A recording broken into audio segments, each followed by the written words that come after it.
বিকেল প্রায় ৩টা। তপ্ত সূর্যটা ধীরে ধীরে পশ্চিম দিগন্তের দিকে হেলে পড়ছে। নীল আকাশের কোমল আভায় যমুনা নদীর অসীম জলরাশি যেন সাগরের মতো গভীর নীল রং ধারণ করেছে। সেই নীল জলরাশির ওপর সূর্যের মায়াবী রূপালী রশ্মি চকচক করছে, যেন যমুনার জলে মিলেমিশে একাকার। সূর্যাস্তের চিকচিকে আলো নদীর পানির ছোট ছোট ঢেউয়ের সাথে মিশে মায়াবী এক আবহ তৈরি করেছে। মনে হচ্ছে ঢেউয়ের সাথে তার নিবিড় সখ্য বহুদিনের। বাসের জানালার পাশে বসে আমি মুগ্ধ চোখে সেই দৃশ্য দেখছিলাম। যমুনা নদী তখন আর শুধু একটি নদী ছিল না, মনে হচ্ছিল প্রকৃতির নিজের হাতে আঁকা এক বিশাল চলমান ক্যানভাস। নদীর বুক জুড়ে ছোট ছোট নৌকা আপন গতিতে ভেসে যাচ্ছিল।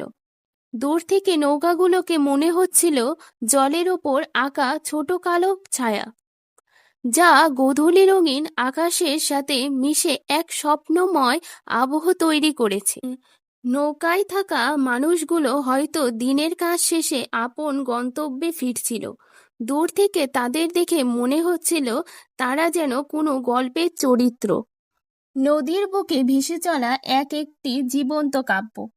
এই ভেসে চলা নৌকাগুলো যেন সময়ের পাতায় লেখা অচেনা গল্প, যেখানে প্রতিটি ঢেউ এক একটা অনুভূতির শব্দ হয়ে ধরা দেয়। নীরব জলের বুকেও লুকিয়ে থাকে অগণিত যাত্রার ক্লান্তি আর স্বপ্নের স্পন্দন।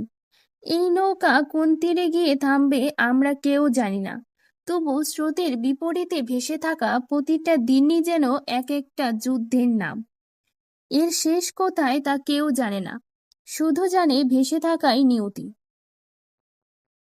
বাস সামনে এগিয়ে যাচ্ছিল, আর আমি জানালার পাশে বসে সেই অপূর্ব মুহূর্তটাকে চোখে আর মনে ধরে রাখার চেষ্টা করছিলাম।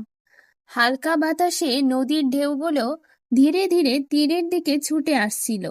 বাসের ইঞ্জিনের গুঞ্জনের মাঝেও নদীর সেই নীরব সৌন্দর্য মনকে এক অজানা প্রশান্তিতে ভরিয়ে দিচ্ছিল।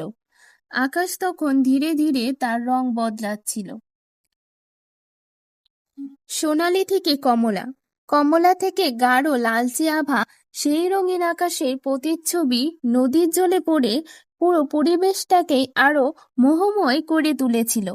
যমুনা নদীর পড়ন্ত বিকেলে সেই মুহূর্ত যেন জীবনের ব্যস্ততার মাঝেও একটু থেমে গিয়ে প্রকৃতির নিঃশব্দ সৌন্দর্যকে উপলব্ধি করার এক বিরল সুযোগ এনে দিয়েছিল।